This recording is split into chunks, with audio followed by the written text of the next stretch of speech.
자, 이제 이게 1966년 사진이거든요. 우리나라 이제 처음으로 그 한남대교 개통하고 나서 경부고속도로 깔는 거 아시죠? 경부고속도로가 아마 1970년에 완공됐을 거예요. 이제 얘부터 깔고 나서 볼까? 이게 1966년대에 경부고속도로 용지가 이제 뭐가 필요하냐면 대한민국 땅 중에 제가 나름 또 도시계획과 전공 아닙니까? 또 제가 그렇다고 많이 아는 것도 아니지만 공부할 때 그 서울시 도시계획에서 도시계획 그 책 쓰신 분이 있었어요. 옛날에 고문이셨던 분이 있는데 그 책의 역사가 이제 다 써 있거든요. 그거 보면서 아, 이때 서울시장이 이분이 이걸 했구나 막 알면서 재미있더라고. 이해도 되고. 그럼 여기 경부고속도로 이제 깔았잖아요. 이렇게. 이 깔 때 이 경부고속도로 깔려면 이게 돈이 많이 들 거란 말이에요. 이 설치하는 비용이 엄청 어마어마하게 들어갔었는데 그걸 박정희 대통령이 하겠다. 도면도 본인이 직접 그린 거 아세요? 박정희 대통령이 도면 직접 그렸어요. 그 강당 같은 데다가 쭉 해놓고 그림 이렇게 그렸었는데 그때 당시에 당연히 이제 반대했겠죠. 그때 당시에 반대 제일 많이 했던 분이 내가 알기로는 김대중.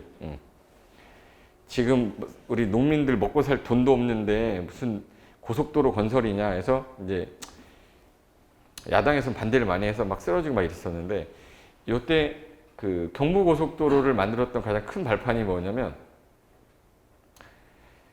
우리나라가 이제 6.25 끝나고 나서 전쟁으로 해서 이제 피폐해지면서 최빈국이었거든요. 총 167개국 중에서 아마 165위인가 그랬던 것 같아요. 그때 당시 최빈국이었어요. 제 친구 이름이 최빈국인데 최빈국. 그래서 좀 못 사는 놈 이렇게 했는데 그때 당시에 지금 우리나라는 이제 10위권 안에 드는 경제 대국이 됐지만 그때 당시에는 진짜 못 살았기 때문에 그 예전에 그 서독의 총리가 이제 한번 왔을 때 환대를 해준 적이 있었는데 대한민국이 가지고 있는 거는 물자도 없고요. 원료도 이런 거 없고 갖고 있는 건 손가락밖에 없단 말이에요. 근데 이 손가락밖에 없는데 그 개발 사업을 하려면은 돈이 자본금이 있어야 되는데 돈이 없어서 미국한테도 돈을 빌려 갖고 했는데 빠꾸 맞고 일본 놈들은 절대 안 도와주죠. 역탈하기만 하지. 예. 근데 그때 서독 총리를 찾아가서 니네 나라 왜 이렇게 잘 살아? 우리 좀 한번 그 도와달라. 돈 빌리러 갔었어요. 그래서 그때 당시에 이제 서독 총리가 하는 말이 일단은 환대해 줬어요. 되게 옛날에 한국을 방문했을 때 너무 잘해 주셨어요. 대통령께서. 이 총리가 그때 당시에 그 차를 일단 타시라고 해서 타고 30분인가를 갔대요. 30분인가 가서 딱 내려가지고 여기서부터 저 고속도로, 그게 아우토반이었죠, 거기가. 이 아우토반이란 이 고속도로가 만들기 전까지는 그 경제 발전하는데 너무 힘들었다는 거예요. 물건이 만들어지면 수송을 해야 되는데. 근데 경제 발전을 이루는데 가장 도움이 됐던 거는 어떻게 보면 아우토반, 고속도로였다. 근데 그건 누가 만들었냐면 그 나치 그 히틀러가 만들었어요.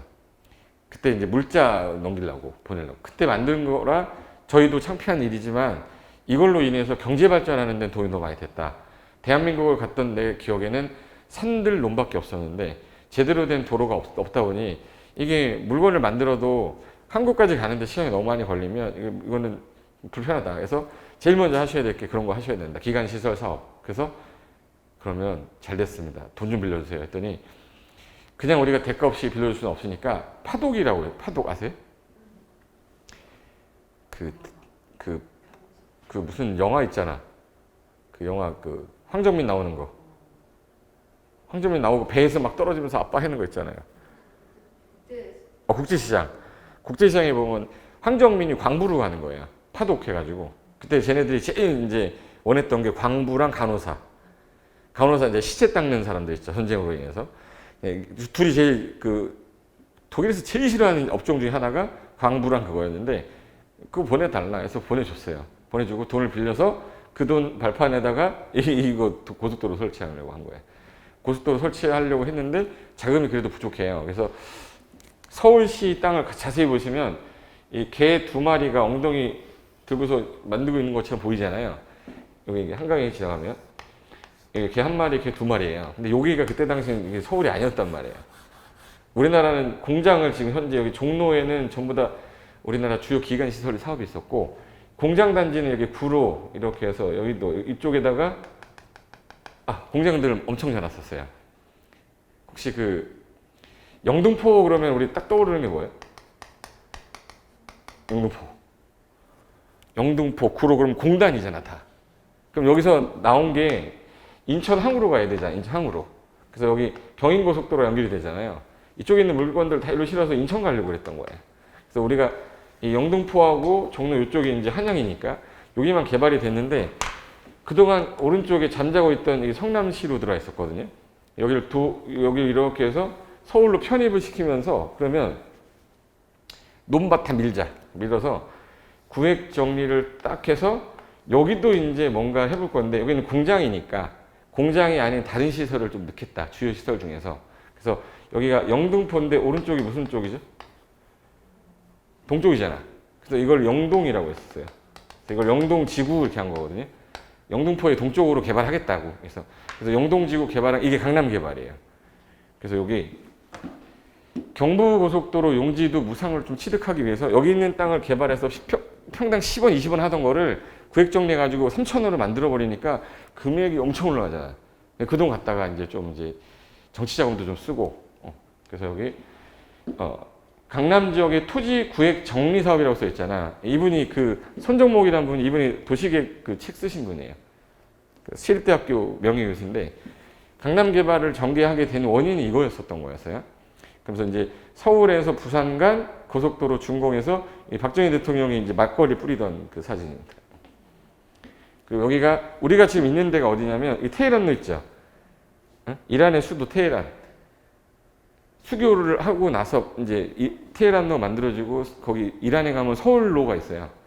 서울 하나씩 했는데 그 테헤란로인데 여기 잠실 롯데월드 있는데 여기 탄천이고 여기서 이제 저 강북 넘어가려면 배 타고 간 거예요. 여기 나루토가 있어요. 여기 잠실 나루라고 그래요. 잠실 나루라고 옛날에 그 나루토 했던데. 그리고 여기 강남인데 여기 다 논밭이죠. 이게 70년인데 그럼 여기를 구획 정리를 해서 잘 보시면 아까 봤던 그 구획 정리된 거 보이죠? 근데 이 도로는 되게 넓게 해놨는데 대로는 근데 안에는 도로가 좀 좁아요. 그때 당시에 차가 이렇게 많을 거라고 생각을 못 했던 거지. 대로만 잘 뽑아놓으면 되겠지 하고 했는데 강남은 큰 도로는 되게 큰데 안에 들어가면 막 가다가 화살표가 반대로 돼 있어. 그럼 이제 돌아버려요. 일방통행 돼 있으면. 이게 좁아서 안에가. 그래서 여기가 이제 하나씩 구획 정리해보겠다 했던 건데 여기 나루토 보이죠? 여기 나루토. 이제 강북 넘어가요. 강북은 개발 많이 돼 있단 말이에요. 남산 쪽으로 인해서 저기. 근데 여기가 그 코엑스에서 본 사진, 코엑스 쪽에서 본 사진이거든요. 여기가 그 국기원 아세요? 옆에? 국기원 있고 여기가 이렇게 내려가면 여기가 사거리, 강남 사거리. 강남 사거리고 이쪽에 지금 현재 이쪽으로 가면 이제 테헤란로고 저쪽이 잠실 쪽이었어요. 아무것도 없었지 그때. 그리고 77년도에 이제 코엑스몰이 우리 코엑스 있죠. 코엑스에서 저기 영동대교 있죠. 그 바라보는 모습이에요. 여기가. 여기 서울 그 경기고등학교. 우리나라에서 제일 비싼 아파트 어디에? 아이파크 그쪽 모습이에요. 여기는 이제 잠실 쪽에 여기가 뽕밭이었어 다. 잠실의 뜻이 뭐예요? 잠자가 무슨 잠자예요? 누의 잠자예요. 뽕밭이 잠실 그 밭을 싹 밀어가지고 이제 잠실이 그때 당시엔 섬이었어요. 그래서 잠실도였는데 거기를 매립하면서 잠실이 된 거지. 그래서 여기 이제 그 박흥식 시장이라고 서울시장이 이렇게 밀어가지고 이렇게 만들 겁니다라고 박정희 대통령한테 얘기하고 있는 건데 이게 배경으로 나왔던 영화가 강남이라는 영화예요. 그 저랑 비슷하게 잘생긴 애 하나 있죠. 걔 누구야? 김래연하고 그 이민호. 대화 또 안 된다. 이거 어떡하니? 1970 강남이라는 영화 있어요. 거기서 걔네가 지금 뭐 하냐면 그 부동산 말 되게 많이 나와요. 도시개발하면서 반지 돌리기 하고 뭐 이런 얘기들이 거기서 많이 나오거든요. 둘러친다고 막 그러는 거 있어요. 땅값이 10만 원짜리인데 100만 원 둘러쳐가지고 팔고 하면서 이제 신도시 개발되는 배경 이때인데 여기 써있을 거 여기 있다. 강남은 여기 보세요. 강남은 일반적으로 서울의 한강의 남쪽 동부인 강남구, 송파구, 중앙부인 서초구로 나누는데 얘 73년에 영동이란 말을 썼던 이유가 토지구역 정립 사업 하면서 얘를 뭐라고 했냐면 영등포의 뭔 쪽이라고? 동쪽이라고 해서 영동에서 지구 이렇게 한 거예요. 그래서 여기 지역에다 이제 아파트를 지을 정도의 능력은 안 됐거든 그 당시에. 그래서 단독택 부지인데 나중에 싹 밀어가지고 이제 아파트가 하나씩 들어선 게 잠실 쪽이에요. 여기 이제 전체 여기가 이제 한남대교고요. 그 라인 쪽으로 이렇게 빼가지고 여기가 이제 강북에 있던 시설을 데리고 와야 되는데 사람들의 본거지는 다 강북인데 이 내려가라 그러면 내려갑니까? 안 내려갑니까? 내 본거지가 저기인데 안 가죠. 그래서 여기다가 술집을 그렇게 많이 갖다 놨어요. 술 먹으려면 강 넘어가야 돼. 그래서 그때 나온 게 신사동, 첨당동, 신사동 그 사람 여기서 나온 거예요. 또 대화 안 되지. 나는 왜 그런 노래를 알지? 그 신사동 그 사람이라는 노래가 저기서 나온 거예요. 청담동. 그래서 우리나라의 술집들이 모인 배경이 세금을 내가 감면해 주겠다니까 다 넘어간 거예요. 하도 안 가니까. 이게 이제 그 채비지 입찰하려고 요거 채비지 매각하는 거 있죠. 이게 채비지 매각이 그 경제 입찰로 들어가거든요. 싸게 매각하기 때문에 그거 살려고 82년도에 모여있던 겁니다. 영동지구 채비지 매각을 해서 경부고속도로 설치하는데 영동개발 비용 충당하는 데 썼다. 뜻이. 그래서 여기 72년도에 그럼 야 우리가 구획 정리했는데 여기 신사동 그리고 여기 압구정동 청담동 이쪽으로 기존에 있던 뭐 백화점이라든지 이런 것들은 기존 시가지 강북에는 안 돼. 그리고 종로 중구의 일부 지역은 재개발로 묶어가지고 지금도 재개발이에요. 한옥집이 그래서 많은 거예요 거기. 재개발로 안 풀렸어요 거기서. 그리고 신축, 개축, 중축은 강북에서 안 돼 묶어버리면서 접계 옥소를 여기로 옮겼어요. 그래서 그 당시에 취득세, 재산세 면제해 줄 테니까 넘어가라 했더니 이분들이 이제 일로 넘어온 거예요. 근데 넘어왔는데 술 먹고 다시 가는 거야. 강 넘어서. 이거 어떡하지? 그래서 여기다가 집 짓는 거예요. 아파트. 근데 여기서 집을 지어놨는데 애들이 못 와. 학교가 다 저기 강북에 있어. 그래서 이제 여기가 파락군이거든. 그래서 이제 좋은 학교를 다 이제 파락군으로 옮긴 거예요. 그러니까 1, 2, 3, 4, 5, 6, 7, 8이거든요. 8학군이에요. 8등이라 8학군이 아니에요. 그래서 여기 신사동, 논현동, 압구정동에 접객업소가 입지가 됐고, 그러면서 이제 서울시가 이제 처음으로 이제 2호선 노선을 만들 때는 원래는 여기 중심이 어디죠? 종로죠. 종로에서 여기 여의도, 종로, 마포, 여의도 여기까지가 가는 거, 왕십리까지. 근데 여기 순환선이 아니었는데 요거를 구자춘 시장이 20분 만에 이거 바꾸자. 왕십리에서 이렇게 해서 을지로 해서 이제 이렇게 가서 끝나는 거였어. 빨간 선으로. 근데 이쪽을 개발할 건데 그러면 지하철 놔야 될 거 아닙니까? 그래서 사당하고 잠실역을 넣겠다 해서 이 순환선으로 바뀌었어요. 순환선 바뀌면서 얘가 뜬 거예요. 2호선이 안 생겼으면 강남은 없을 거예요. 그래서 여기 지하철 2호선 노선을 그때 바꿨어요. 서울은 이제 삼획 구상론으로 가서 그러면 종로 1 핵도시예요. 이 여의도입니다. 영등포 여의도. 영등포동 여의도 있잖아. 여의도 영등포동 뭐라고 하는데. 그리고 여기 강남. 그래서 이제 CBD, GBD, YBD, GBD 해가지고 3도심이 돼버린 거야. 삼획 중심으로. 그러려면 연결해라. 그래서 이때 기존의 마포 여의도를 피해서 신촌으로 제1한강교는 그때 양화대교입니다.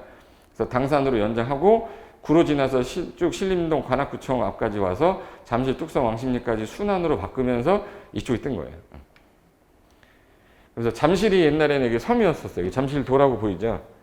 섬이었는데 개발 끝나고 나서 이제 매립을 해버려서 이제 잠실 동이 돼버린 거지. 그래서 여기다가 야 우리도 아시안 게임 개최하자. 우리 아시안 게임 언제 개최했죠? 86년인데 원래 1970년에 개최하기로 했었어요. 박정희 대통령이 유치한 거야. 근데 뭐가 없어요? 아시안 게임을 해야 되는데 뭐가 없어? 경기장이 없는 거야.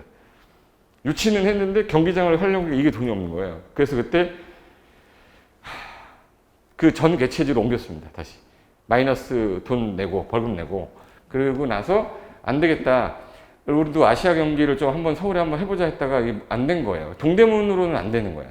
그래서 동대문 운동장에 있는 그 경기장 말고 그럼 이제 잠실에도 아시아 선수촌이라고 해서 거기다 이제 경기장을 만들기 시작한 거예요. 그게 여기 있다. 잠실지구에다 종합운동장 넣고 대규모 체육공원 넣으면서 올림픽 공원이라는 게 된 거지. 올림픽 공원부터 올림픽 선수촌 이렇게 해가지고 진 건데 그리고 이제 예전에는 단독주택을 짓던 나라가 외국을 갔다 오니까 무슨 건물 안에 사람들이 다 사는 거야.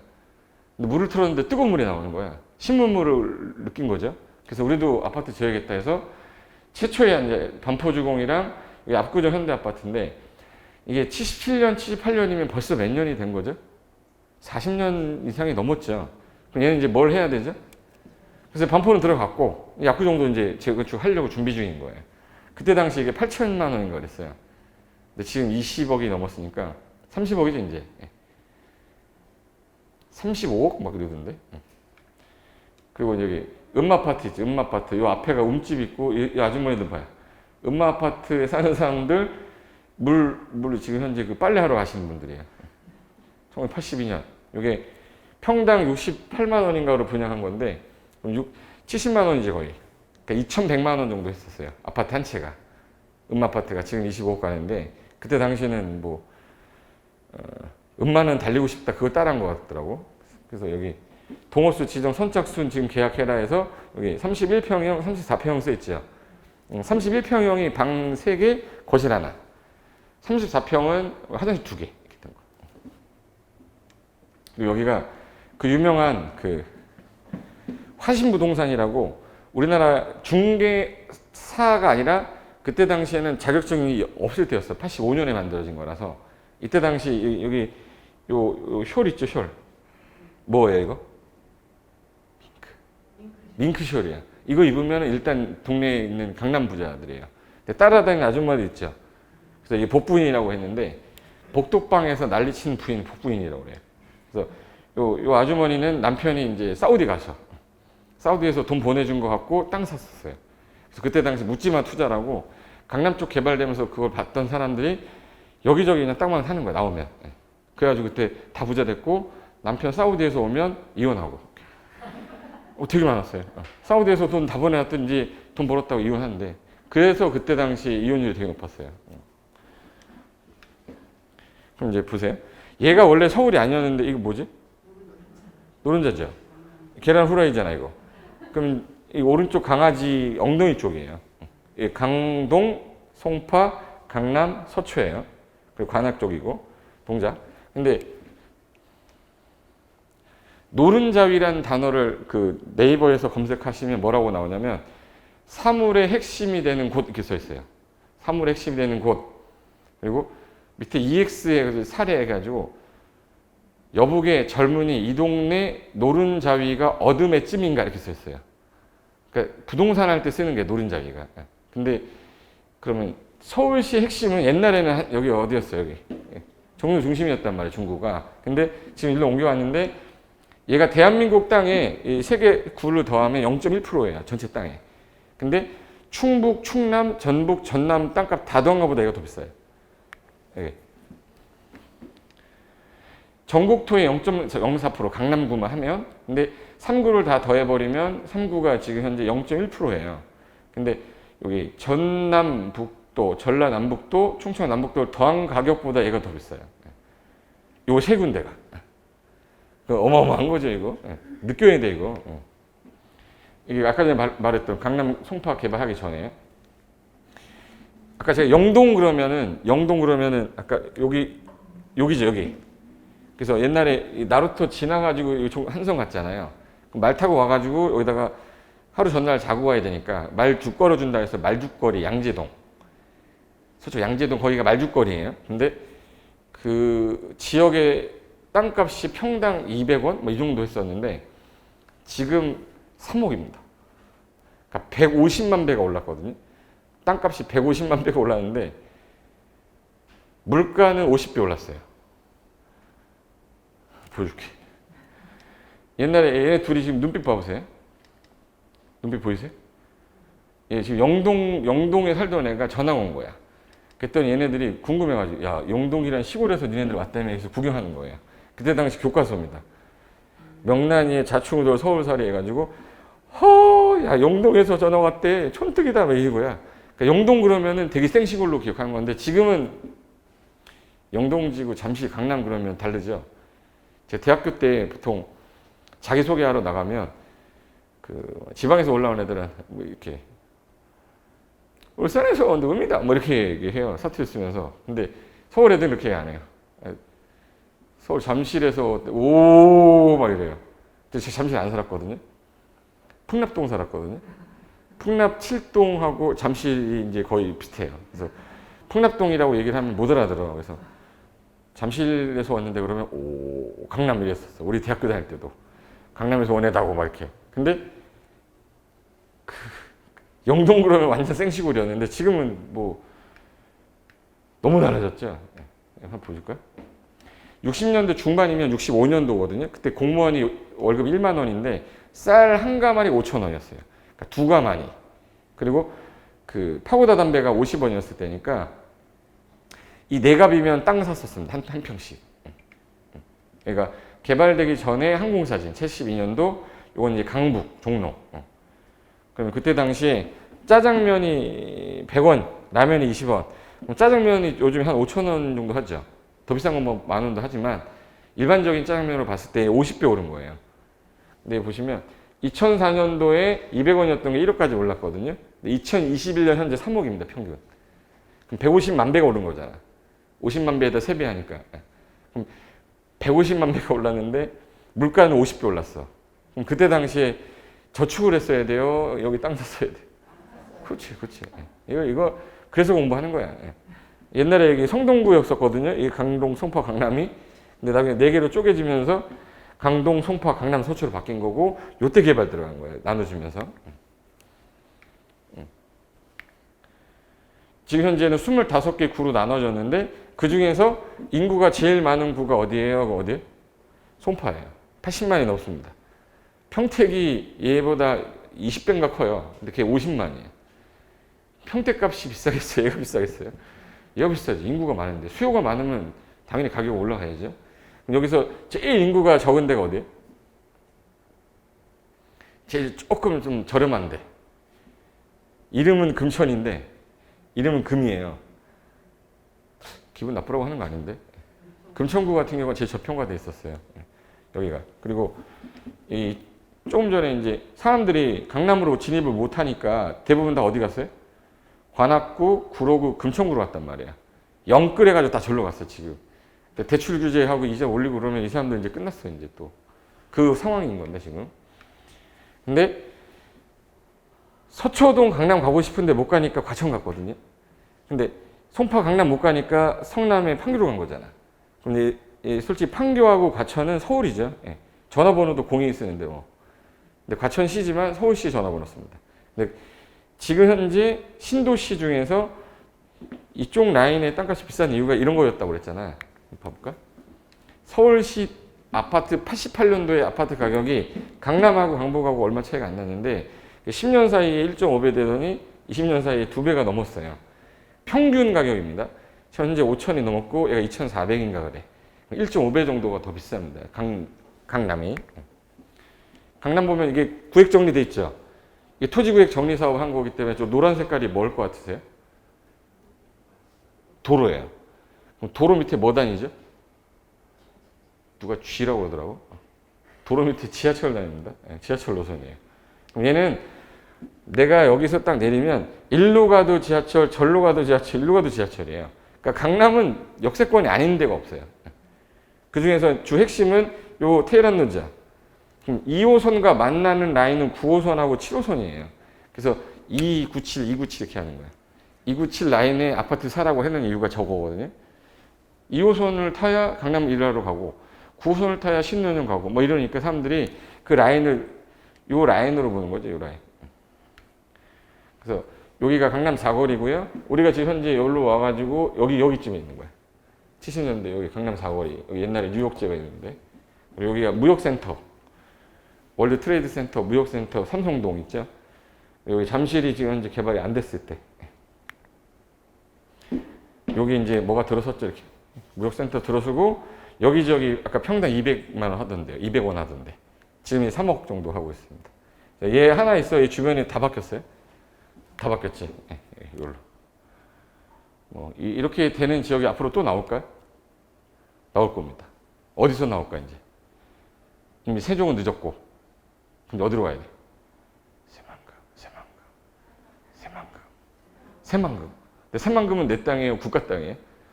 국가가 공유수면을 매립해서 만드는 거기 때문에 새만금 위에 있는 게 군산, 밑에 있는 게 부안, 왼쪽에 있는 게 김제예요. 그럼 부안, 김제 얘네들은 나중에 이렇게는 안 돼도 호재는 있겠죠. 여기는 서울의 핵심이다 보니까 이렇게 된 거고 강남을 대체하는 걸로 만들기 없기 때문에 삼성동은. 그래서 집값은 올라갔다 내려갔다 막 이러는데 땅값은 변동 없이 계속 올랐습니다. 그게 이제 토지의 특징이에요. 이게 등락, 등폭이 거의 없어요.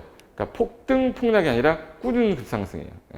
근데 토지는 그런데 주택 가격은 뭐 항상 올랐다 내렸다 했으니까. 자, 이거 아까 사례를 하나 보여주려고 제가 만든 건데 테헤란로에 있는 땅하고 압구정동 현대아파트 가격 상승률을 봤더니 이게 강남 개발이 될 당시에 아까 70년대 좀 올라갔을 때는 평당 4만 원에 분양이 됐었거든요. 근데 주변이 2009년에 1억이 넘었고 여기 선릉 같은 경우 2억. 현재는 2020 현재 2억에서 2억 5천이에요. 그럼 4만 원짜리가 2억 5천이면 6,250배가 오른 거예요. 근데 또 아까 압구정동 현대아파트가 평당 44만 원에 분양했었어요. 근데 2009년에 5천까지 올라갔다가 그 2021년 현재 제가 실거래가 호갱노노 가서 보니까 평당 9천에 거래됐더라고. 그러니까 몇 배 올랐냐면 몇 배야? 130, 200배 정도 오른 거지. 얘 6,250배 올랐어요. 강남 테헤란로는 6,250배인데 얘 같은 경우 50년 사이에 200배 오른 거예요. 배수가 다르죠. 예. 그 뉴스에도 나왔고 10년간 아파트나 뭐 수익률이 뭐 주택, 뭐 주식 수익률이 전부 다 50%대거든요. 10년 동안. 근데 토지 땅 역세권 주변은 6년 했는데 200%가 넘었어요. 대표적인 게 무슨 역세, 무슨 안중역, 무슨 역 주변에 토지 가치 상승, 실거래가 상승, 실거래가 공개 시스템에 있는 거 갖고 온 거예요. 그랬더니 어떤 분이 강남만 비교하니까 당연히 오른 거 아니야 이러더라고요. 그래서 내가 용인시 땅 하나 아무거나 딱 찍은 거거든요. 이게 상현동 347-1을 그냥 찍었더니 그 IMF 때까지 되게 쌌는데 요게 실질 거래된 게 15만 원에 거래한 금액인데 2009년도에 이 도시계획 들어가면서 용도 지역이 바뀌었어요. 평당 500까지 거래되다가 제가 얼마 전에 그 호갱노노랑 밸류맵 들어가서 보니까 이게 얼마냐? 1,441만 원에 거래됐더라고 주변 토지가. 그러니까 얘 96배 오른 거예요. 용인시 가면 생 시골 땅이. 근데 대치동에 있는 아파트 있어요. 무성 아파트 아세요? 개포? 그 아파트가 이 당시 IMF 때 당시에 2억 6천이었는데 지금 실제 거래되는 거 있죠. 재건축해가지고 들어가서 거래된 게 지금 31억 정도 되더라고. 그러니까 얘는 약 11배 상승한 거예요. 11배고 얘 96배. 그러니까 대치동에 있는 땅보다 시골에 있는 땅값이 훨씬 더 많이 오른 거예요. 얘는 이미 비쌌잖아. 2억 6천이잖아요. 얘는 완전 생시골이라 엄청 쌌잖아. 그러니까 배율이 되게 다른 거예요. 배율이.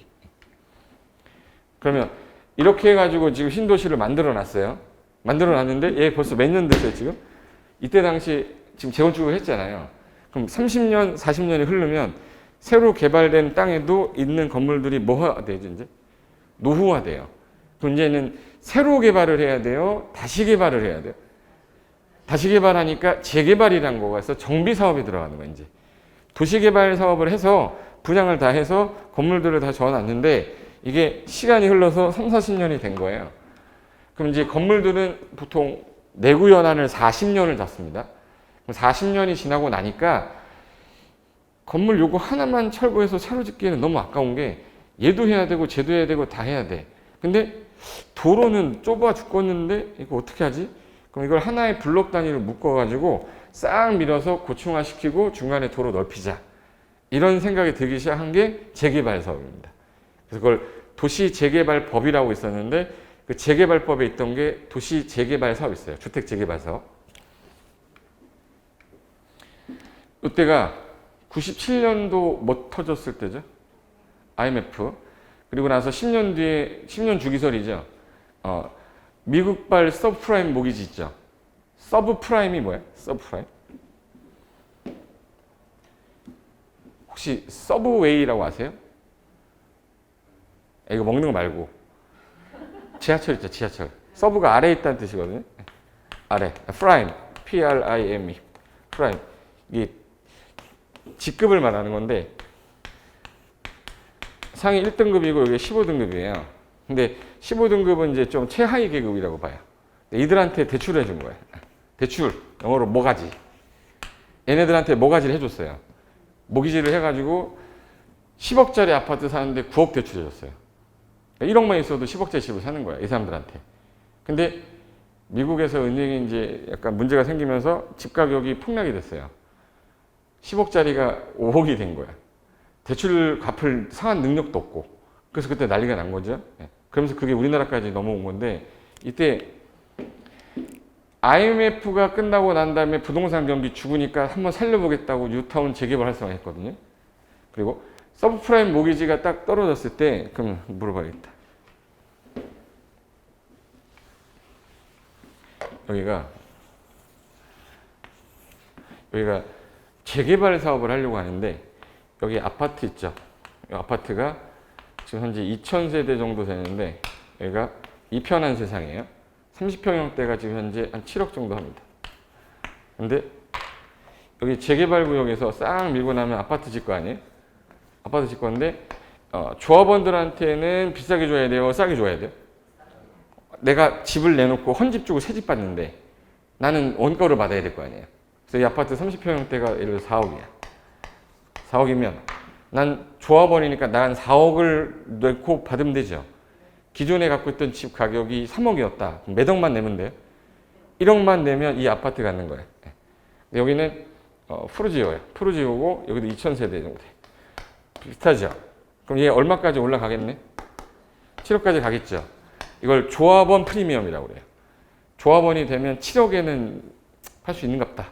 근데 기존의 조합원이 700명인데 2,000세대를 지어요. 그럼 1,300명을 분양을 할 수 있는 거죠. 일반 분양분, 이게 조합원 분양분이에요.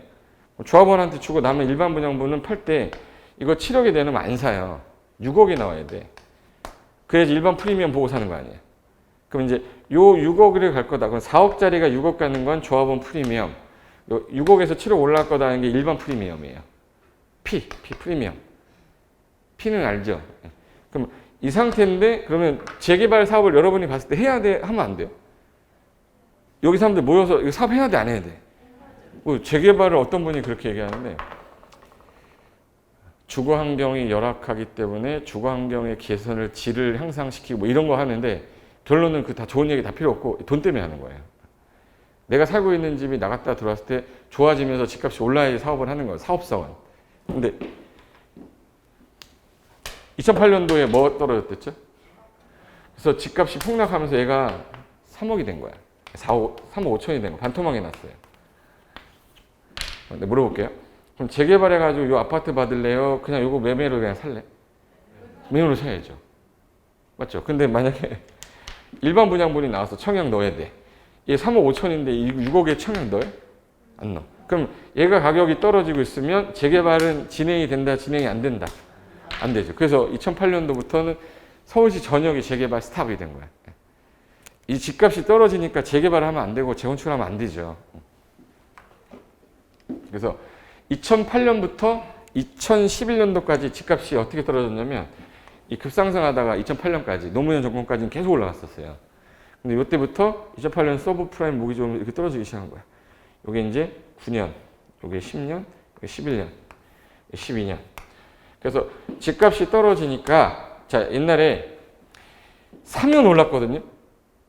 2000년대 초반부터 2008년 전까지 대한민국 서울에 집 샀는데 떨어진 사람 있으면 손 장짓습니다. 다 올랐었어요. 근데 이때 이 맛을 본 사람은 이때 가면 사야 돼, 안 사야 돼? 사야 되죠. 근데 서울에 오기 전에 용인시에서 서울로 못 자라니까 용인시에 아파트 40평형대를 분양을 받았어요. 평당 1,000만 원으로. 평당 1,000만 원에 보였으면 몇 억이네, 이거?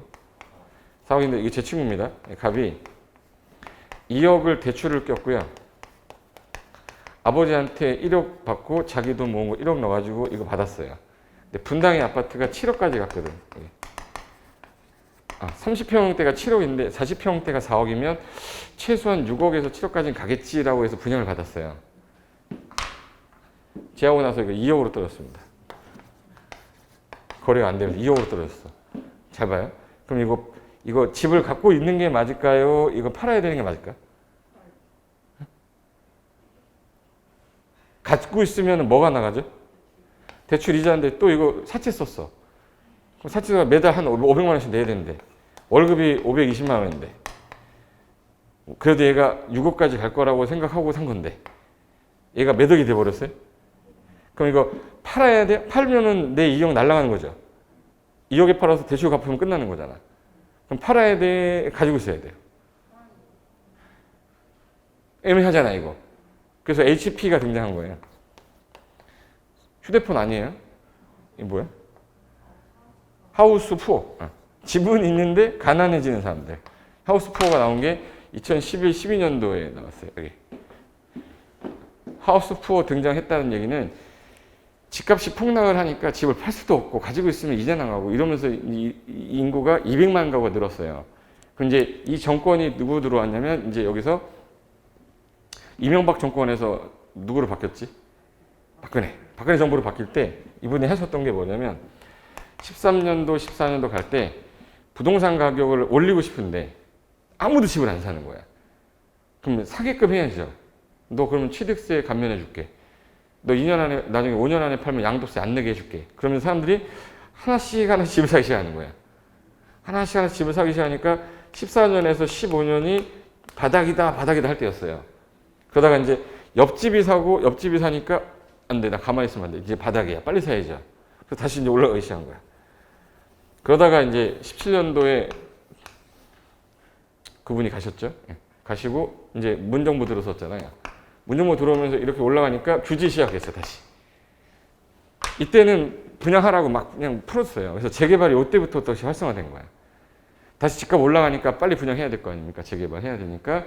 그동안 뉴타운이라고 지정돼 있던 지역이 다 무너져 있었는데 14년, 15년에 다 분양 들어왔어요.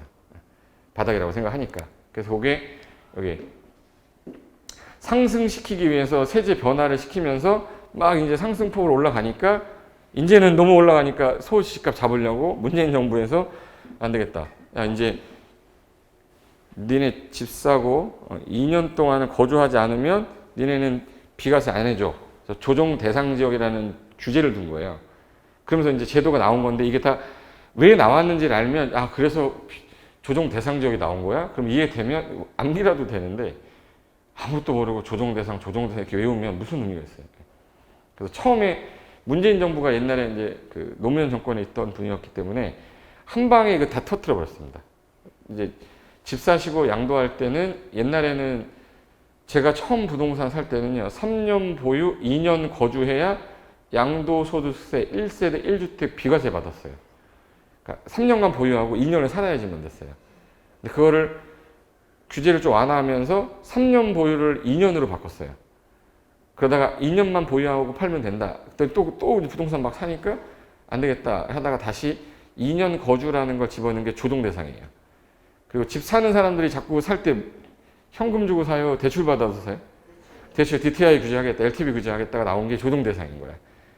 그리고 조정 대상은 그런 거 규제하려고 한 거고 투기과열지구는 청약을 넣었을 때 우리가 분양권 전매라고 그래요? 분양권 매매라고 그래요? 그럼 아파트 매매라고 그래요? 아파트 전매라고 그래요? 그러니까 이제 전매랑 매매는 비슷한 건데 등기가 되기 전까지는 전매한다라고 그래요. 이어서 그냥 팔아버렸다. 근데 소유권 이전 등기가 끝나고 나면 전매라고 안 하고 매매라고 그래요. 그래서 아파트 매매한다 그러잖아. 근데 아파트 청약을 넣을 때 우리가 아파트 지었어? 하나도 안 졌어요? 앉은 상태 착공 들어가고 나서 우리가 견본주택이라고 하는 모델하우스 져서 이렇게 질 겁니다 해서 청약 받아서 일단 계약금 받아요. 중도금 1차, 2차, 3차, 6차 하고 마지막에 입주할 때 잔금 치르면서 소유권 이전 등기 하거든요. 이게 30개월이에요. 이 30개월 동안 당첨된 사람은 집을 갖고 있는 거예요? 분양권을 갖고 있는 거예요? 그럼 분양권을 갖고 있는데 집도 아직 안 지어졌는데 주변에 아파트 가격이 올라가니까 이걸 사놓으면 이 가격이랑 똑같아질 거 아니에요? 그래서 사람들이 중간에 이 분양권을 2천만 원 주고 사고 3천만 원 더 주고 사고 이러면서 가격이 폭등하는 거야. 집은 짓지도 않았는데 물가 상승률에 비해서 현저하게 주택가격 상승률이 높으니까 이 가격 올라가는 걸 차단하고 싶은 거예요. 그러면 분양권은 양도가 되는 거거든요. 근데 여기 지역에서는 하지 말라고 요거를 분양권 전매를 못하게 하게 되면 가격이 내려올 거 아니에요. 그래서 만든 게 투기과열지구예요. 그럼 투기과열지구가 지정이 되면 청약을 넣고 난 다음에 당첨이 되면 등기할 때까지, 주택이 될 때까지는 전매를 못하게 만들겠다. 이게 투기과열지구예요. 투기과열지구는 결론은 누구 때문에 나온 거예요? 분양권. 투기과열지구라는 단어 듣자마자 분양권이 떠올라야 되는데 투기란 단어만 들려요. 내 머릿속에 투기과열지구가 뭐야? 그러면 투기가 과열된 지구. 뭐가 투기인데? 아, 집값을 상승시키기 전에 전 단계에서 분양권을 사고 파면서 이 가격을 상승시키니까 차단하겠다고 만든 게 투기과열지구예요. 서울시 부동산 시장 과열됐죠. 그럼 서울시는 가만히 있어야 돼요. 서울시 빨리 투기과열지구 묶어야 돼요. 묶어야 돼요. 2018년 투기과열지구 묶었더니 이제 분양권 전매가 안 되잖아요. 안 되니까 중개업 하시는 분들은 저기 봤더니 성남에 분당이 보이는 거야. 분당으로 막 가서 이제 분양권 중개하고 있더니 여기 또 가격이 올라가니까 또 묶었어요. 근데 또 이제 중개업 하시는 분이 할 때 분양권 전매를 못 하니까 저기 보니까 저기 세종시라는 데가 있어요. 세종시로 갔더니 그것도 묶은 거예요. 그랬더니 대구 갔어요. 대구의 강남 그럼 어디죠? 수성구잖아요. 그럼 거기 또 묶은 거예요. 그래서 이렇게 이 사람들이 널뛰듯이 뛰었죠. 중개업을 했던 복덕방이 이쪽으로 떠서 이쪽으로 갔다 해서 이게 떴다방이라고 그랬거든요. 떴다방은 돈을 갖고 떴다가 아니라 중개업을 못하니까 할 수 있는 곳을 찾아다니면서 분양권 중개를 하던 사람들이 일컫는 말이에요. 그게 떴다방입니다. 나쁜 사람들 아닙니다. 머리가 똑똑한 사람들이 오히려 분양권 중개가 가능하니까 옮긴 거지. 무슨 지구를 피해서, 투기과열지구를 피해서. 그리고 투기지역은 제가 한마디도 안 해요. 투기지역은 소득세법상 규제예요. 그러니까 세법 선생님이 얘기하는 거고, 저는 조정 대상 지역, 투기과열지구, 분양가 상한제만 얘기하는 사람이에요. 왜? 공법 규제니까. 그러니까 투기지역은 아마 세법 시간에 양도소득세를 시골가로 때리려고 만든 게 아마 토지투기지역, 뭐 주택투기지역이 나올 건데, 그건 이제 공법하고는 상관없으니까 신경 쓰시지 않으셔도 돼. 그럼 이제 이 제도가 계속 바뀌었던 이유 중에 하나가, 잡아요. 부동산 시장이 과열이 됐다는 얘기는 서울시 집값이 올라가잖아, 지금. 올라가고 있을 때는 재개발해야 됩니까? 재건축해야 됩니까? 하면 안 됩니까? 해야죠, 빨리. 네. 그 음마아파트가 2015년도 전에 11억, 18억이었어요. 지금 25억이잖아. 왜? 서울시 집값이 올라가고 있으니까. 근데 얘가 만약에 떨어진다. 그럼 여기서 중개사무소에 있으면 돼. 빨리 딴 데 가야 돼요. 전 그 얘기하고 싶은 거예요. 나는 중개업을 할 건데 여기서 중개업을 해야 되냐? 여기서 그만두고 딴 데로 옮겨야 되냐? 이게 중요한 거예요. 이 시장을 둘러보다 보니까 서울에서는 무조건 2017년, 18년, 19년은 중개업을 했었어야 돼요. 근데 하도 과열되니까 국가가 못 사게 하려고 대출 규제를 해버리니까 거래가 안 된 거야. 그래서 19년, 20년에 중개업 하신 분들이 제일 힘든 분들이에요. 자격증 따고 딱 나갔는데 거래 정지. 왜? 대출이 안 나온다잖아. 팔려고 했더니 살 사람이 없어. 그러니까 이제 살 수 있는 사람이 안 되니까, 여건이 안 되니까 현금 많은 사람들은 사겠죠. 그럼 걔네들은 주워 담는 거잖아. 현금 부자가 줍줍한 거예요. 줍줍이 여기서 나온 거예요. 주워 먹는다고. 그러면 이 과정상에서 공법적으로 어떻게 규제를 할 거냐, 지금 현재 재개발해야 되냐 말아야 되냐, 왜 하는 거냐는 이것 때문이었었어요. 예, 그래서 투기과열지구 그리고 재개발 재건축 하는 것 좀 못하게 하자. 그럼 이제 어떻게 되는지 보세요. 재개발 구역이면 이 안에서 내가 땅을 갖고 있어. 건물을 하나 갖고 있어요. 그럼 조합원이죠. 조합원이잖아. 그리고 재건축 단지는 공동주택 재건축이니까 음아파트 한 채를 갖고 있어. B가. 그럼 얘는 나갔다 들어오면 아파트 받는 거죠. 얘는 나갔다 들어오면 아파트 받는 거예요. 근데 아파트 가격이 올라가고 있어 지금. 그럼 이제 이 지위를 자꾸 사람들한테 넘길 거 아니에요. 못 넘기게 해야 될 거 아니에요. 그래서 재개발 재건축인데 투기과열지구가 지정이 됐다. 조합원 지위 양도 금지 이렇게 해버려요. 조합원 지위 못 넘기게. 가격이 또 올라가니까.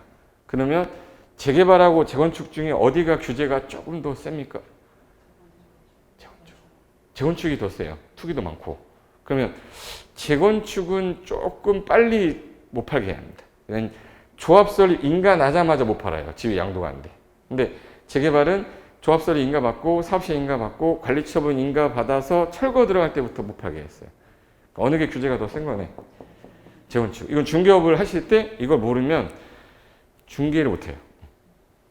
그러니까 지금 현재 제가 하는 얘기 다 실무라서 저런 거 배우려고 이 법조문 외우고 있는 건데 이런 것도 모르고 그냥 얘만 읽고 있으면 재미도 없고 뭘 얘기하는 건지도 모르겠고 한 번 들은 게 있으니까 아 이게 그 말이구나 이렇게 이해라도 되지 공법 처음부터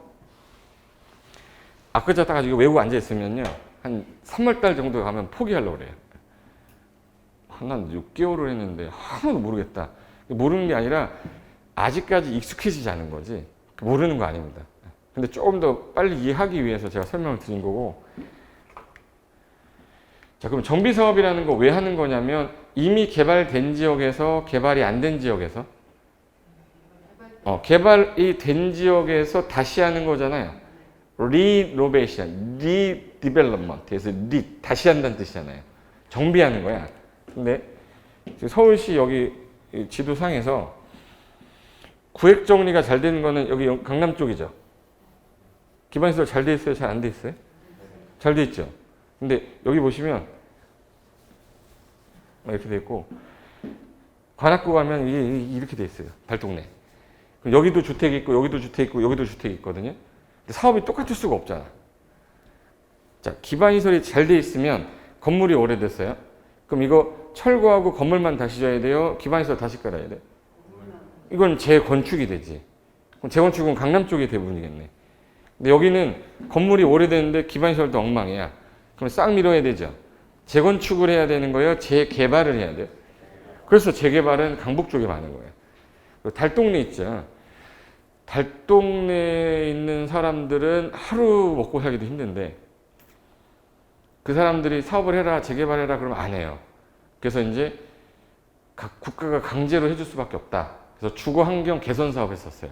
그래서 도시 저소득 주민의 주거환경 개선을 위한 임시조치법이라는 거를 전두환 대통령 시절에 그걸 싹 밀어버렸대. 싹 밀어버리겠다고 했던 게 주거환경 개선 사업이에요. 그 난쟁이가 쌓아 올리는 작은 공인가? 그 배경이 거기입니다. 그래서 그거를 이제 지역별로 이제 하나씩 하려다 보니까 문제가 뭐가 생기냐면 여기 재개발했더니 여기 또 재개발해야 돼. 여기 또 재개발해야 돼. 이렇게 하지 말고 2003년도에 대통령이 누구인지 아세요? 노무현입니다. 그때 당시 서울시장이 MB였어요. 이명박 시장이요. 서울시장이었거든요. 정치 얘기하는 거 아니고 그냥 역사를 얘기하는 겁니다. 내가 뭐 뻥을 치는 것도 아니고 사실을 얘기하는 건데 그때 이명박 시장이 갑자기 확 뜬 게 있어. 딱 두 개 때문에. 일단 첫 번째가 청계천 보건사업.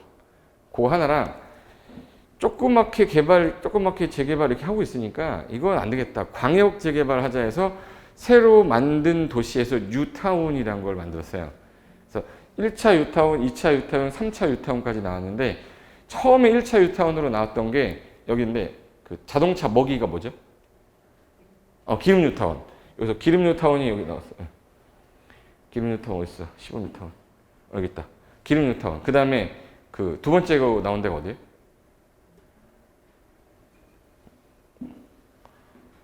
(59년) 왕십리 뉴타운이었어요.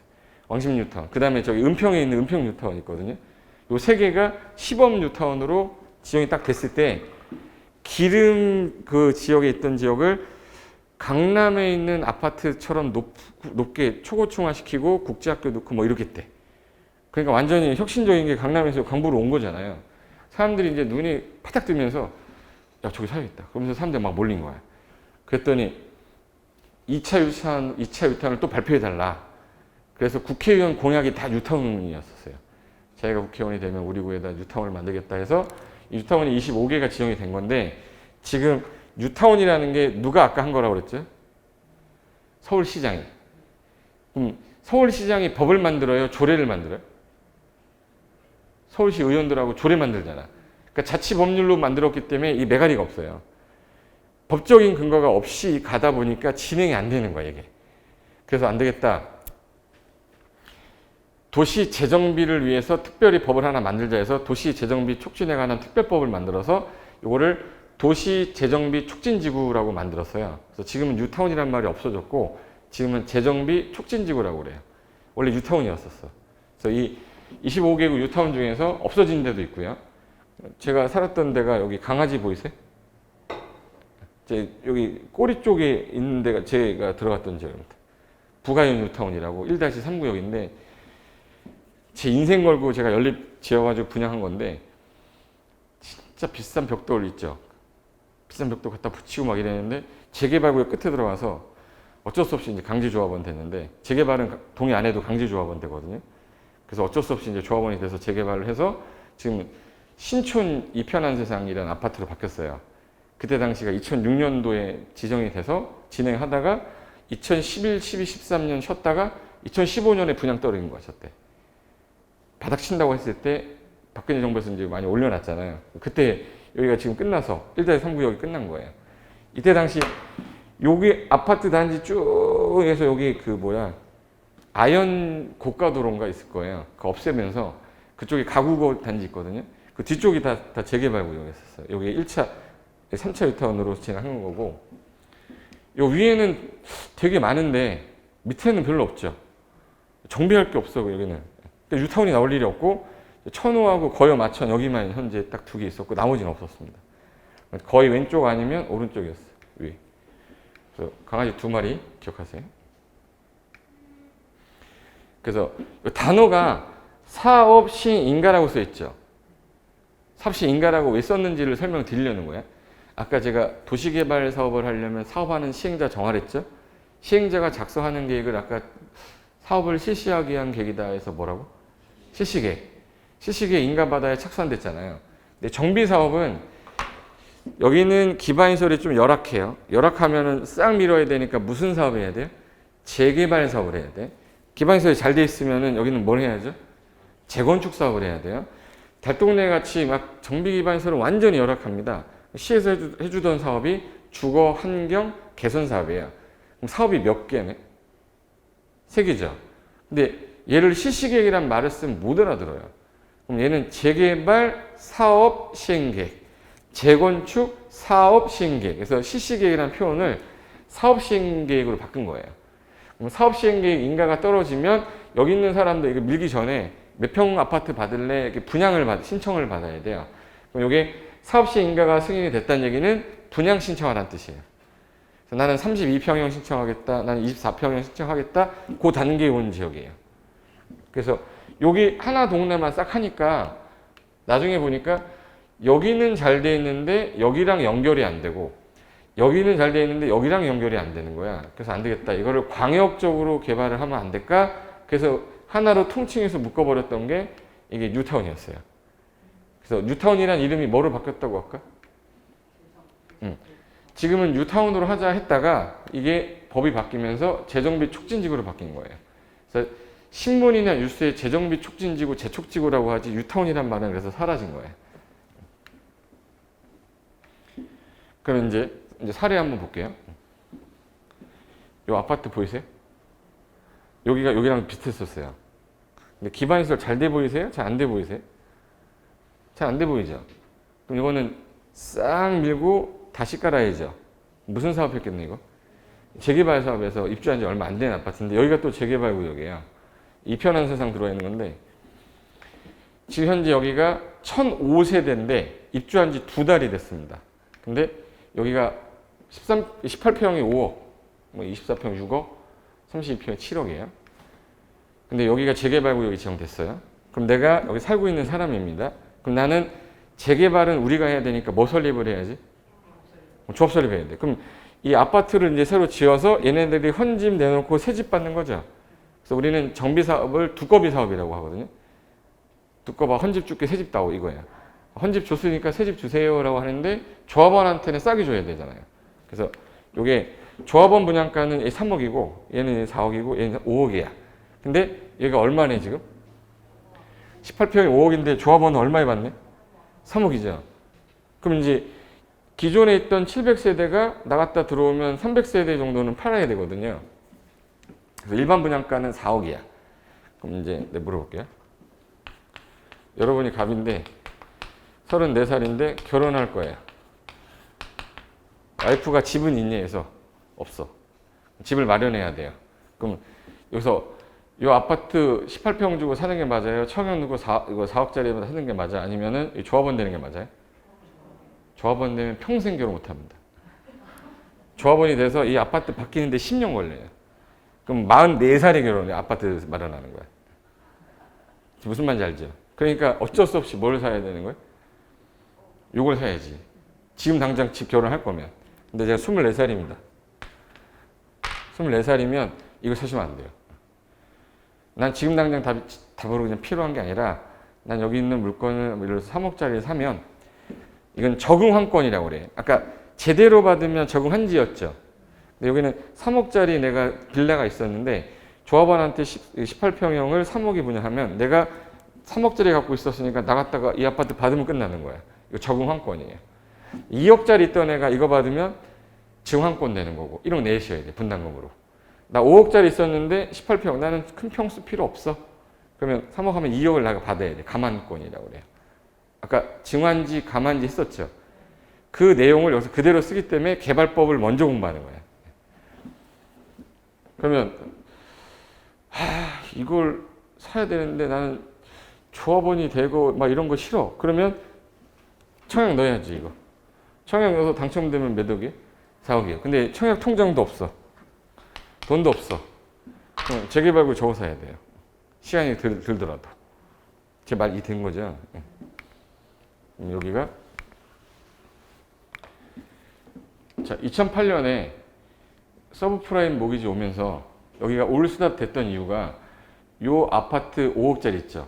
이게 3억으로 떨어진 거예요. 2억이 하락됐어. 2억 하락했으면 3억이죠. 그러면 저 3억 주고 이거 살래요? 요거 분양을 신청해서 청약 넣어서 4억 주고 살래?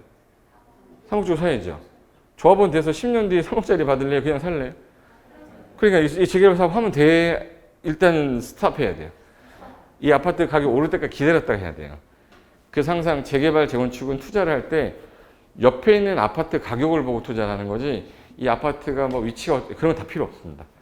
주변에 거래되는 토지 건물 가격이 영향을 받는 게 재개발, 재건축이라 정책의 영향도 되게 많이 받고 재개발을 했을 때 수익률에 대해서 많이 고민을 해야 되기 때문에 이게 좀 투자가 좀 불안할 수도 있는 게 재개발, 재건축이에요. 근데 잘만 하면 빨리 진행이 되면 그래도 적은 금액으로 좀 남들보다 싸게 아파트를 그냥 받으니까 그거에 대한 내 대가는 받아내야죠. 그래서 요 정비 사업이 들어가는 그 가장 크게 됐던 이유가 뭐였는지에 대한 설명하는 건데 지금 제가 사례 설명했잖아요. 여기는 재개발이었죠. 근데 여기 보시면 이 아파트가 한 39년 정도 됐어요. 그럼 여기는 무슨 건축해야죠? 재건축. 그럼 여기도 조합원들이 해야 되죠. 이 조합원하고 여기 조합원이 달라요. 재개발은 지금 현재 조합원이 누구야? 재건축은 조합원이 누구야가 달라요. 왜 다를까를 볼게요. 여기 싹 밀어야 되죠. 여기 토지만 갖고 있는 애 있을 수 있죠. 토지하고 건물을 같이 가지고 있을 수도 있죠. 그리고 주차장인데 이건 A 건데 B가 주차장 권리를 취득해서 지상권이 있는 애야. 그럼 토지 소유자만 주면 나머지가 안 나가죠. 얘네들 다 내보내야지 다시 들어올 거 아니에요. 그럼 토지 소유자, 건축물 소유자, 지상권자 다 나오네. 그죠? 그럼 토지 소유자, 건축물 소유자, 지상권자를 얘네들을 한꺼번에 부를 때 너무 기니까 토지 등 소유자라고 해요. 토지 등 소유자. 토지 등 소유자 할 때 여기는 토지 소유자도 있고 등에 누가 있는 거예요? 건축물 소유자도 있고 누구도 있어요? 지상권자도 있어요. 여기 세 명을 통칭해서 부를 때 토지 등 소유자라고 그래요. 혹시 이 얘기 들어본 적 있어요? 고상철 등? 고상철, 장동건, 원빈 말하는 건데 세 명을 줄여서 고상철 등이라고 하거든요. 그래도 장동건 등이라고는 안 해요. 재수없는 것 같은 느낌이. 그러니까 뒤에 있는 것들 중에서 제일 핵심이 되는 게 고상철인 거야. 토지 등 소유자 할 때 토지 소유자도 있는데 기타 등등이 있다 그 뜻이에요. 근데 얘는 문제가 좀 다른 게 이 아파트 얘가 30평형을 갖고 있는데 이 30평형이 39년이 됐어. 이 건물 가격은 있어요 없어요? 거의? 없어요. 그럼 얘가 갖고 깔고 있는 뭐가 있어야 돼? 대지 지분이 있어야 돼요. 그럼 대지 지분이 10평이다. 근데 여기가 3종 일반주거라 용적률이 300%예요. 그럼 대지의 10배니까 30평짜리 무상으로 받는 거예요. 근데 내가 32평 신청했다 그러면 2평어치 돈 내야 됩니다. 분담금으로. 그게 5천만 원이면 1억 내야 되는 거야. 그러니까 대지 지분이 커야 돼? 작아야 돼? 커야 돼요. 근데 만약에 대지 지분이 없어요. 줄 수가 없습니다. 건물만 갖고 있으면 줄 수가 없다고. 또 토지만 갖고 있는 사람한테는 재건축이 아니잖아요. 그럼 여기서는 이 건물하고 부속 토지를 같이 갖고 있어야 되죠. 그래서 얘는 건축물하고 부속 토지를 같이 가진 사람을 토지 등 소유자라고 그래요. 재건축은 토지 등 소유자라는 말을 쓸 때 지상권자라는 말이 안 나온다고. 공동주택 재건축이니까. 그래서 용어 정의가 어떻게 되냐면 주거환경 개선 사업과 재개발 사업의 토지 등 소유자란 토지 소유자 또는 건축물 소유자 지상권자를 말한다. 단 재건축 사업의 토지 등 소유자란 건축물 및 그 부속 토지를 같이 소유한 자를 말한다. 이게 정의가 달라지는 거예요. 그 만약에 여러분이 이제 자격증을 땄어요. 따서 여기 이 동네가 재건축 구역이라는 거야. 재건축 구역인데 내 사무실에서 누가 땅을 파겠다라고 나온 거예요. 근데 B라는 사람이 이 땅을 사겠다. 이거 중개하면 돼요, 안 돼요? 이거부터 물어볼게요.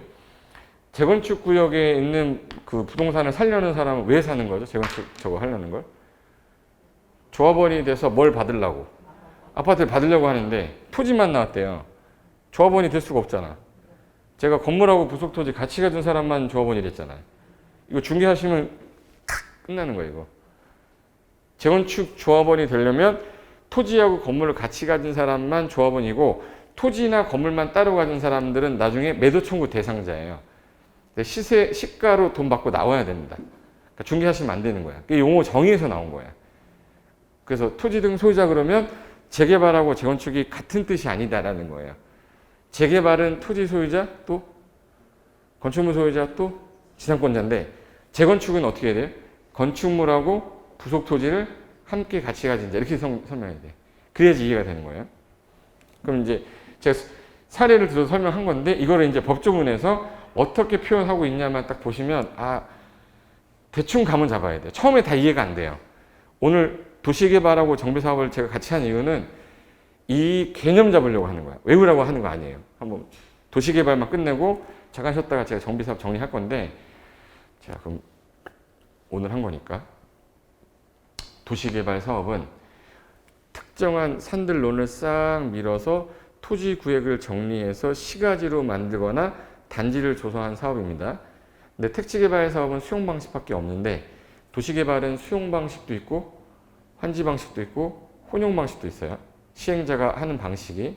그러면 제일 먼저 구역 지정하면서 동시에 무슨 계획을 짜서? 개발 계획 짜서 지정했죠. 그럼 이제 누가 나와야 돼요? 사업하려면? 시행자를 누가 지정해줬지? 지정권자가. 그럼 시행자가 짜는 계획을 뭐라고 부르는 거예요? 실시계획. 그 인가 받으면 사업 들어가면 되는데 수용 방식으로 한다 그러면 수용 보상금 지급하고 땅 소유권 다 취득했어요. 공사에 바로 착수하고 완료되면 무슨 검사 받으면 끝나요? 준공검사 받고 공사 완료됐다라고 공고하면 그날 다음날 구역은 해지된다 이런 말 쓰는 거야. 이거를 그냥 모르듯이 들어뒀다가 나중에 제가 책에도 드리면 읽으면 읽혀져요. 이거 안 하면 안 읽혀진다고. 하나 더 있어. 땅값이 되게 비싸면 뭘 하기가 곤란하니까. 수용하기 곤란하니까 뭘로 갑시다. 환지. 그럼 니들이 나갔다 들어가니까 니들이 사업해야 되죠. 그래서 대부분 조합이 합니다. 그러면 기존의 소유자가 뭐 500명이다. 그럼 나갔다가 들어올 때 어느 땅 줄 건지 짜는 계획을 환지 계획이라고 그래요. 그 인가 받아야 사업이 들어가니까 야 니네들 나가 있어. 그럼 얘들 나가 있죠. 그리고 공사 착수해서 완료되면 준공검사 받고 다 끝났어요 라고 공사 완료 공고했지만 애들이 나가 있단 말이에요. 들어가. 환지 가져가. 라고 환지 뭐 해야죠? 처분. 환지 처분한 날 다음날 다음날에 소유권 청산금 확정되고 나중에 내 거라고 대항하기 위해서 뭐는 해라. 등기. 그래서 환자학원내 14일이라고 하거든요. 환지 등기는 며칠 내? 14일 내. 등기하면 끝난다. 이게 도시개발사업 절차예요. 이거를 외우라고 하는 게 아니라 이게 잡혀 있으면 정비사업도 돼요. 이제 도시공개 시설사업도 되고 다 돼. 이거 하나가 제대로 안 잡히면 다 섞어 섞여있지. 그래서 지금은 도시개발에서 복습한 거거든요. 그럼 이게 끝나고 난 다음에 30년에서 40년이 흘렀어요. 그럼 다시 하는 사업은 무슨 사업이고? 정비사업. 정비사업은 아까 몇 개 있댔죠? 3개. 그 3가지를 어떻게 진행할 거냐에 대한 거 절차를 또 규제하는 법이 도시 및 주거환경 정비법이에요. 그래서 거기 134, 135, 136, 137에 있는 내용 한번 읽어만 두시면 돼요. 개발법은. 그리고 도시 및 주거환경 정비법에서 이 용어 정의 보시면 142페이지에 있을 겁니다. 거기 하면 정비구역하고 정비사업 3가지가 나와 있을 거거든요. 이 우리 기초소에 있는 거는 읽어만 두시는 거야. 절대 이걸로 공부하면 안 돼요. 개념 파악을 먼저 하고 난 다음에 남들보다 이해가 높아지면 좀 빨리 외워지니까. 그래서 그거 관련된 거는 잠깐 쉬었다가 요 뒷부분 설명하고 끝내버리겠습니다. 잠깐만 쉴게요.